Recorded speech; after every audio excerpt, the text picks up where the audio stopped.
Everyone welcome back to our new blog. তো কেমন আছো তোমরা সবাই? আশা করি সবাই ভালো আছো, আমরাও বেশ ভালো আছি। তো এখন কোথায় যাচ্ছি বলো তো? যাচ্ছি হচ্ছে বড় মাসির বাড়ি সোনামুখী। তো এখন দাঁড়িয়ে আছি হচ্ছে আমার বাবার বাড়ির কাছে। তো মিষ্টি নিচ্ছি, এখানে দাঁড়িয়ে আছি। তো মিষ্টি নেওয়ার পর তারপরে মাকে শুদ্ধ নেবো, দিয়ে তারপর সবাই মিলে একসঙ্গে যাব। তো এদিকে আমি, মিষ্টু আর আমার বর আর বোন, বোনের ছেলে আর ভাই তিনজনে, আর হচ্ছে বোনের মা আমার ছোটো মাসি। তো যাচ্ছি, আর তার সঙ্গে মাকেও নেবো। তো এই কজন মিলেই আমরা যাবো আর কি। তো এটা এখন দুর্গাপুর ব্যারেজটা পার হচ্ছি, মাকেও চাপিয়ে নিয়েছি এর মাঝখানে। তো ব্যারেজটা পুরোটারই ভিডিও করেছিলাম যে কী বিশাল বড়। তো ভিডিওটা এত বড় হয়ে যাচ্ছে সেই জন্য পুরোটা তোমাদের সাথে শেয়ার করলাম না, অনেকটা পরিমাণে বড় আর কি ব্যারেজটা। তো ব্যারেজটা দেখো প্রায় শেষের মুখে চলেই এসেছি। মাসিদের বাড়ি পৌঁছাতে পৌঁছাতে অনেকটাই বেলা হয়ে গিয়েছে। তো এদিকে আয়ুষকে খেতেও দিয়ে দিয়েছে। তো আজকে বার্থডে বয় হচ্ছে আয়ুষ। তো ওর এটা হচ্ছে 10 বছরের বার্থডে সেলিব্রেট হবে। তো এদিকে খাবার নিয়ে বসেছে, আর মাসি মেয়ে হচ্ছে আর কি ফটো তুলে দিচ্ছে। তো তারপরে এখন বিকালবেলায় বেলুনের লোক এসছে, মানে বেলুন দিয়ে গেট আরে সাজাতে, সেই জন্য বেলুনগুলো রেডি করছে।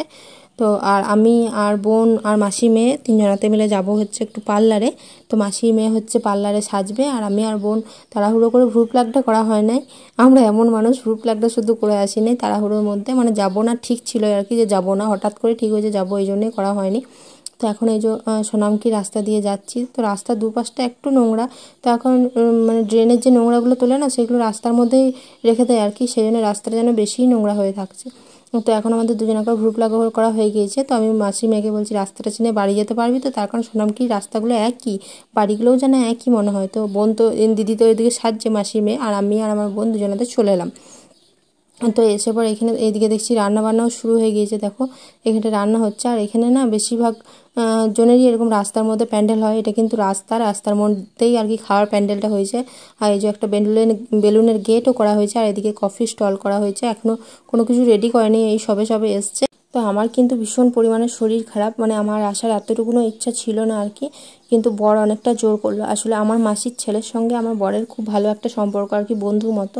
তো মাসির ছেলে বারবার বলতে থাকছে যে মানে আর কদিন পর আমার মেয়ের যেহেতু বার্থডে 5 বছরের, মিষ্টু জন্মদিন হবে, তো ছোটোখাটো করেই একটু সেলিব্রেট করার ইচ্ছা আছে। তো সেই জন্যই বারবার আর কি ওটাই বলতে থাকছে, তোমার মেয়ের জন্মদিনেও তাহলে যাবো না আমাদের বাড়ি যদি না আসো। তো সেই জন্যই আর কি বাধ্য হয়ে আসা। তাছাড়া আমার শরীর ভীষণ খারাপ, মানে পেটে যন্ত্রণা হচ্ছে, আর তার মধ্যে বারবার বাথরুম যাচ্ছি এই জন্য আর কি। তো ওষুধ খেয়ে আর করে কোনো রকমভাবে আসা, আর অনেকটা দূরের রাস্তা, সোনামুখী কাছে নয়, এই জন্যই আসার অতটা ইচ্ছা ছিল না। তাও মানে বর জোর করলো যে ওষুধ খাও তবু চলো, তো সেই জন্যই এলাম। তো এদিকে এই যে দেখো মাসিদের বাড়িতে গোপাল আছে। তো এইদিকে ডান সাইডে যে গোপালটা সেটা হচ্ছে মাসিদের, আর বাঁ সাইডে যে ছোটো ছোটো দুটো গোপাল রয়েছে ওই দুটো হচ্ছে আমার দিদাদের। তো দিদার বাড়ি থেকে নিয়ে এসেছে, দিদা যেখানেই যায় সেখানেই নিয়ে যায় আর কি গোপাল দুটোকে। তার কারণ ঘরে যেহেতু কেউ থাকে না, কে মানে দেখাশোনা করবে বা খাওয়া দাওয়া আরে যে সেবা দিতে হয় সেগুলোকে দেবে, সেই জন্য দিদা যেখানেই যায় সেখানেই নিয়ে যায় গোপালগুলোকে। তো এইদিকে এখন সন্ধ্যাবেলায় সবাই রেডি হয়ে গিয়েছে। তো এই যে একটা কেক নিয়ে এসছে। তো রাত 12টার সময় না একটা কেক কাটা হয়েছিল, তো যেটা ছিল ফ্রিজের মধ্যে। আমরা সন্ধ্যাবেলায় সবাই একটু খেলাম। তো আমি যখন ওষুধ খাচ্ছি তখন শরীরটা একটু ঠিক থাকছে, তখন সবার সাথে কথা বলছি বা কোনো কিছু খাওয়া দাওয়া করছি। আবার যখন মানে ওষুধের অ্যাকশনটা একটু কেটে কেটে যাচ্ছে, তখন পেটে ভীষণ যন্ত্রণা হচ্ছে, তখন যেন মানে চুপচাপ বসে থাকতে মন যাচ্ছে, কারোর সাথে কথা বলতেও ভালো লাগছে না, নিজের শরীর না ঠিক থাকলে যা হয় আর কি। তো এদিকে এই যে এটা 3 থাকের কেক একটা ছিল। তো আর রাত্রেবেলায় 12টার যেটা মানে কেক কেটেছে সেটা 1 থাকেরই ছিল, 3 থাকের ছিল না। তো এখন আবার এই একটা কেক নিয়ে আসা হয়েছে, এটা কাটবে। তো আমার মেয়েকে অনেক জোর করার পর ফটো তুলতে ফাইনালি গিয়ে দাঁড়ালো। আর রেড কালারের যে গেঞ্জিটা পরে রয়েছে সেটা হচ্ছে আমার মাসির ছেলে। তো আমার মেয়ে দেখো কোনো রকম মানে ফটো তোলার বিন্দুমাত্র ইচ্ছা নাই, সে জোর জবরদস্তি ধরে বেঁধে দাঁড় করানো হয়েছে যে একটা ফটো তোল। তাই বললাম ছেড়ে দেবো, তুলবে না, তাও মাসির ছেলে আর জোর করছিল না তুলুক একটা। তো সেই জন্যই ওকে দাঁড় করানো হয়েছে, কিন্তু ওর মুখে কোনো হাসিও নাই, কিছুই নাই। তো আর এদিকে সমস্ত বাচ্চাগুলো দাঁড়িয়েছে আর কি, সবাই মিলে ফটো তুলবে বলে। বার্থডে সেলিব্রেট করলে বড়রা যতটা না বেশি আনন্দ পায়, তার থেকে বাচ্চারা বেশি যেন আনন্দ পায় আর কি। যে কত রকম বেলুন থাকবে, কেক কাটা হবে, কেক কাটিং দেখবো, কেক খাবো, এরকম একটি তারপরে সোনো স্প্রে দেবে, এইসব আর কি বাচ্চারা বেশিই যেন একটু আনন্দ পায়। আর আমার মেয়ে তো মানে ফোন দেখতেই ব্যস্ত, ফোন ছাড়া কিছু বোঝে না। যদি বা 2-1বার মানে খেলতে যাচ্ছে, তো মানে যার সাথে খেলছে তার সাথে আর কি হচ্ছে না, কাড়াকাড়ি লেগে যাচ্ছে, দিয়ে আবার বলছে ফোন দাও, ফোন দেখবো, এই করছে খালি। আর এদিকে যে ফটো তুলছে, রেড কালার টি শার্ট পরে ওটা মাসির ছেলে ছিল, আর এদিকে ব্ল্যাক কালার শার্ট পরে ওটা হচ্ছে মামার ছেলে ছিল। তো তোমাদের সাথে একটু করে পরিচয় করে দিই, কে কী বটে না বটে তোমরা তো না হলে জানবে না।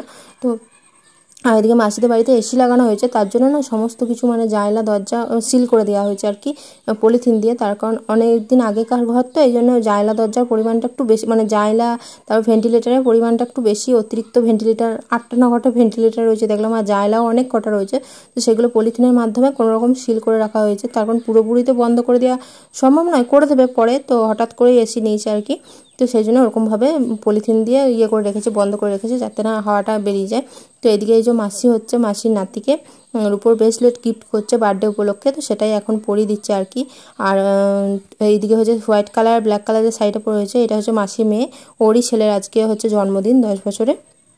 তো এখন এই যে কেক কাটিং হচ্ছে। তো এরকম ছোটোখাটোর মধ্যে আমার মেয়েরও একটু বার্থডে সেলিব্রেট করার ইচ্ছা আছে, তো দেখাই যাক কতদূর কি হয় আর না হয়, মানে ইচ্ছা তো আছে করার আর কি। তো অন্নপ্রাশনটা যেহেতু খুব একটা মানে ভালোভাবে হয়নি, করেছিলাম অনেক কিছুই, সমস্ত কিছু অ্যাডভান্স দিয়েও তারপর বাতিল করতে হয়েছে, তার কারণ তখন লকডাউন পড়ে গিয়েছিলো। তো এই জন্য ইচ্ছা আছে বার্থডেটা তার মধ্যেও একটু ভালোভাবে করা, তো দেখি কতদূর কী হয়। তো এদিকে এখন কেক কাটিং হয়ে গিয়েছে, তো তারপরে যে আবার ফটো তুলছে, তো বারবার করে একবার করে কোনো কিছু হচ্ছে, ক্যামেরাম্যান বলছে একটু দাঁড়াও ফটো তুলি এই করছে, আর আমি দেখো ওই এক পাশে চুপচাপ দাঁড়িয়ে আছি। মানে আমার শরীর এত খারাপ লাগছে, আমার কোনো কিছু ভালোই লাগছে না, মানে রেডি না হলে নয় আর কি, ঘরে এত লোকজন আসবে এই জন্য রেডি হলাম আর কি, নালে শরীর প্রচণ্ড খারাপ লাগছে। তো এটা হচ্ছে তারপরের দিনে সকালবেলায়, আগের দিন আর কোনো কিছু ভিডিও করা হয়নি, প্রচণ্ড পরিমাণে জল হচ্ছিলো, মানে এত জল হচ্ছিলো বলবার মতো নয়। ঘরে সবাই দাঁড়িয়ে ছিল, যতজন খেয়ে নিয়েছিল আগে খেয়ে নিয়েছিল, তারপর কতক্ষণ মতো 1-2 ঘন্টা মতো কেউ খেতে পারেনি আর কি, এরকম জল হচ্ছিলো বোধহয়। মানে আমি তো ঘরে ছিলাম, আমি খালি শুনছিলাম, জল হচ্ছিলো আওয়াজ পাচ্ছি, কিন্তু কে খাচ্ছে না খাচ্ছে আমি তো দেখতে যাই না প্যান্ডেলের ধারপাশ দিয়ে। তো তারপরে মা বললো যে অনেকটা রাত হয়ে গেছে, 10:40-50 মতো বেজে গিয়েছে। তো মিষ্টুকে তখন ঘরে মা খাবার নিয়ে এসে খাইয়ে দিল আর কি, যেহেতু অনেকটা রাত হয়ে যাচ্ছে, ওর জন্য তো অত রাত করে খাওয়া ঠিক নয়, তাও অনেকটা রাত হয়ে গেছে, আর জল পড়ছিলো বলে খাবার আনতে যেতেও পারছিল না।